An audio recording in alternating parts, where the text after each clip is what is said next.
Hello friends, teaching aptitude के part 6 में आप सभी का स्वागत है। और इस वीडियो के अंतर्गत भी हम 20 क्वेश्चनों को कवर करेंगे। साथ में दोस्तों, आप किस टॉपिक्स पर वीडियो चाहते हैं, क्योंकि टीचिंग एप्टीट्यूड के जो 20 क्वेश्चन आना है वो सीएम राइज परीक्षा में वो सभी सब्जेक्ट वाले टीचरों के लिए है। और आप विभिन्न सब्जेक्ट के टीचर हैं, तो आप किस सब्जेक्ट पर वीडियो चाहते हैं तो हम उसी का वीडियो बना देंगे। साथ में हमारे सभी सब्जेक्ट पर कार्य चल रहा है, तो आप और सजेस्ट करेंगे तो हम उस पर ही सबसे पहले वीडियो बनाया जाएगा। तो दोस्तों, अगर आप चैनल पर पहली बार आए तो हमारे चैनल को सब्सक्राइब कीजिए और वीडियो को लाइक करना नहीं भूलिए, इससे हमें प्रोत्साहन मिलता है।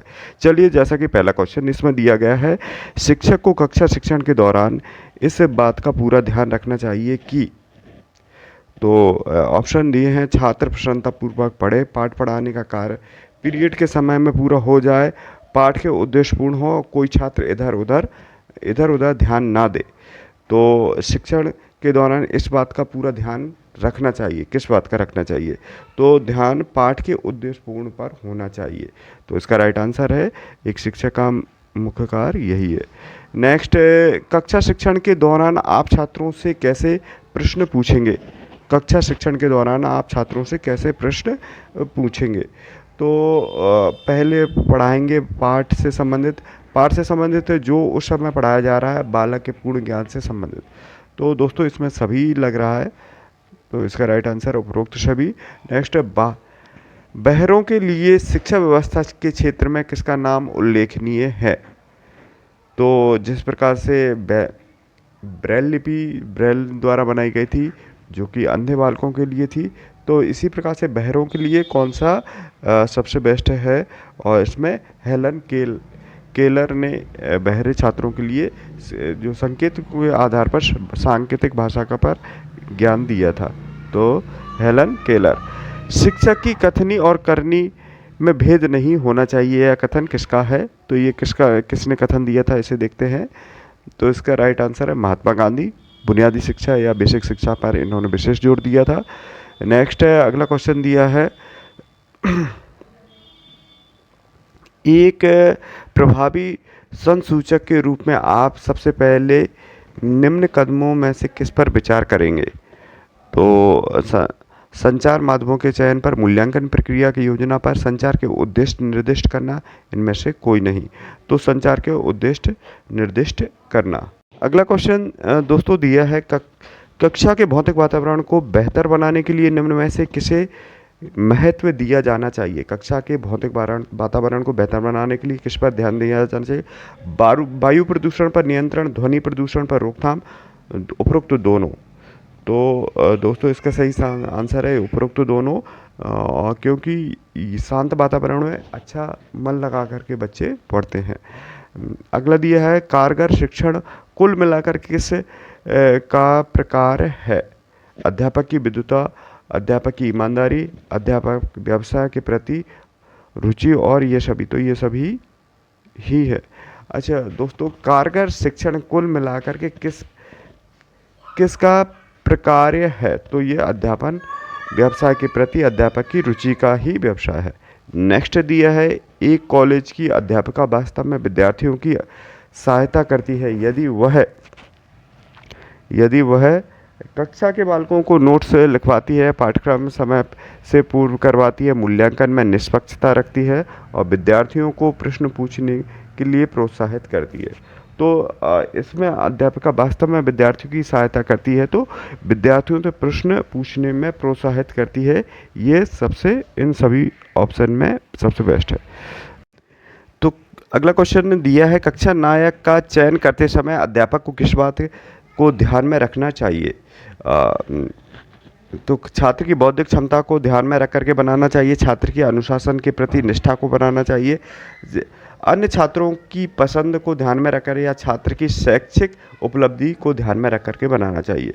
तो एक क्लास मॉनिटर जो बनाया जाता है, उसमें मेन जो देखा जाता है, छात्रों की अनुशासन के प्रति निष्ठा को देखा जाता है, क्योंकि वही पूरे क्लास में अगर अनुशासनहीनता करेगा तो अन्य छात्र तो फिर उसकी बात मानेंगे ही नहीं।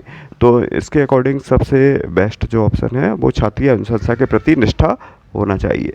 भारतीय समाज के परिप्रेक्ष्य में शिक्षण एक चुनौती से भी अधिक है, ये किसने कहा था? तो इसका राइट आंसर देखते हैं दोस्तों। 111वां क्वेश्चन दिया है, छात्रों में वैज्ञानिक दृष्टिकोण उत्पन्न किया जा सकता है। किस कैसे वैज्ञानिक दृष्टिकोण विकसित किया जा सकता है? तो जैसा कि दिया, विज्ञान की शिक्षा के द्वारा, तर्क संगत विचारों को प्रस्तुतिकरण द्वारा, दर्शन एवं मनोवैज्ञानिक की शिक्षा द्वारा, या ये सभी द्वारा। तो वैसे ये सभी ही लग रहा है, लेकिन सबसे बेस्ट है इसमें जो छात्रों में वैज्ञानिक दृष्टिकोण के लिए तर्क संगत विचारों को प्रस्तुतिकरण द्वारा भी हो सकता है, सभी लग रहे हैं। चलिए दोस्तों, इसका राइट आंसर है तर्क संगत विचारों को प्रस्तुतिकरण द्वारा। नेक्स्ट दिया है, अध्यापक को निम्न में से किसे महत्व देना चाहिए? अध्यापक को निम्न में से किस महत्व देना चाहिए? प्रधानाचार्य से अच्छे संबंध बनाना, कक्षा में समर्पण भाव से शिक्षण कराना, छात्रों के भविष्य को लेकर के चिंतित रहना, इनमें से कोई नहीं। तो इन सभी ऑप्शन में सबसे बेस्ट लग रहा है कक्षा में समर्पण के भाव से शिक्षण कराना ही अध्यापक का सबसे महत्वपूर्ण कार्य है। नेक्स्ट है, यदि किसी कक्षा में अधिकांश छात्र प्रायः ऊँघते हुए पाए जाते हैं तो क्या होना चाहिए? तो दोस्तों, छात्रों में कोई कमी हो सकती है, छात्रों में भौतिक वातावरण में कोई कमी हो सकती है, शिक्षण में कोई कमी हो सकती है, या ये सभी। तो ये सभी भी हो सकता है, क्योंकि अगर बच्चे ऊँघ रहे हैं तो ये सभी कारण हो सकता है किसी भी कक्षा में। तो इसका राइट आंसर छात्रों में कोई कमी ना हो सकती है, या जो देखते हैं ये सभी 113 का जो राइट आंसर है वो ये सभी है। नेक्स्ट अगला दिया है, कक्षा शिक्षण प्रकार हैं। कक्षा शिक्षण प्रकार हैं। तो इसका शिक्षण प्रधानाचार्य से अच्छे नेतृत्व का, शिक्षण व्यवसाय के प्रति ईमानदारी निष्ठा, शिक्षकों की विद्वता के स्तर में, या इनमें से कोई नहीं। अच्छा शिक्षण प्रकार है तो शिक्षण व्यवसाय के प्रति ईमानदारी और निष्ठा होना चाहिए। शिक्षण के प्रति ईमानदारी व निष्ठा होना चाहिए। नेक्स्ट दिया है, प्राइमरी स्तर। प्राइमरी स्तर पर छात्रों को मातृभाषा के माध्यम से पढ़ाना होता है, क्योंकि इससे बच्चों में शिक्षा स्वाभाविक वातावरण में मिलती है और इससे अध्यापकों के अनुभवों को बांटने में सुविधा मिलती है। उपरोक्त दोनों ही हैं। अब दोस्तों, जो नई शिक्षा नीति आ रही है 2021, इसमें मातृभाषा। तो अगला क्वेश्चन दिया है, क्या अभिभावकों को अपने बच्चों को गृह कार्य करवाने में सहयोग देना चाहिए? नहीं। बच्चों को गृह कार्य स्वयं करना चाहिए? नहीं। यह अभिभावकों पर अतिरिक्त बोझ है? हाँ, इससे बच्चे गृह कार्य अवश्य कर लेंगे। हाँ, इससे अभिभावकों को अपने बच्चों की प्रगति का पता चलता है। तो आपके अकॉर्डिंग इसका क्या सही है? तो मेरे हिसाब से तो हाँ, इससे अभिभावकों को अपने बच्चों की प्रगति का पता चलता है, इसलिए गृह कार्य करवाने में सहयोग देना चाहिए। तो इसका राइट आंसर है डी। क्या अभिभावकों के लिए कोई आचार संहिता होनी चाहिए? नहीं, इसका लागू करना कठिन है। हाँ, क्योंकि इसमें जवाबदेही बढ़ेगी। हाँ, नहीं, इसमें अध्यापन का कार्य बहुत जटिल हो जाएगा। इनमें से कोई नहीं। तो आपको क्या लगता है इसके अकॉर्डिंग? अगला क्वेश्चन दिया है, निम्न में से कौन सा कथन सत्य नहीं है? शिक्षण एक कला है। शिक्षक जन्मजात होते हैं। शिक्षकों के प्रशिक्षित किया जा सकता है। ये सभी निम्न में से कौन सा कथन सत्य नहीं है, ये पूछा गया है। तो शिक्षक जन्मजात होते हैं, ऐसा ये सही नहीं है, बाकी और सभी राइट है। तो इसमें क्लियर दिख भी रहा है। अगला दिया है, शिक्षक परम धर्म है। शिक्षा परम धर्म है, क्योंकि इससे कोई चुरा नहीं सकता, इसे कोई छीन नहीं सकता, इसे जितना बांट जाएगा उतना ही बढ़ेगी। ये सभी, तो ये सभी ही है। नेक्स्ट अगला क्वेश्चन दिया है, स्कूल के बाद आप अपने खाली समय में अध्यापक को क्या करना चाहिए?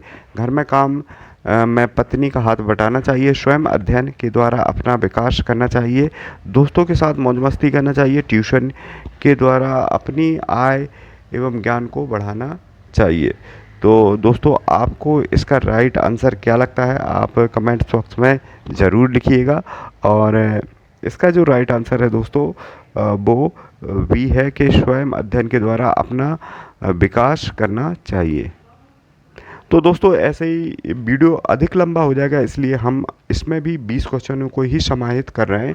नेक्स्ट अगला टॉपिक्स पर वीडियो लाएं, उसे हमें आप कमेंट बॉक्स में लिखिए। मिलते हैं अगले वीडियो में, तब तक के लिए जय हिंद, जय भारत।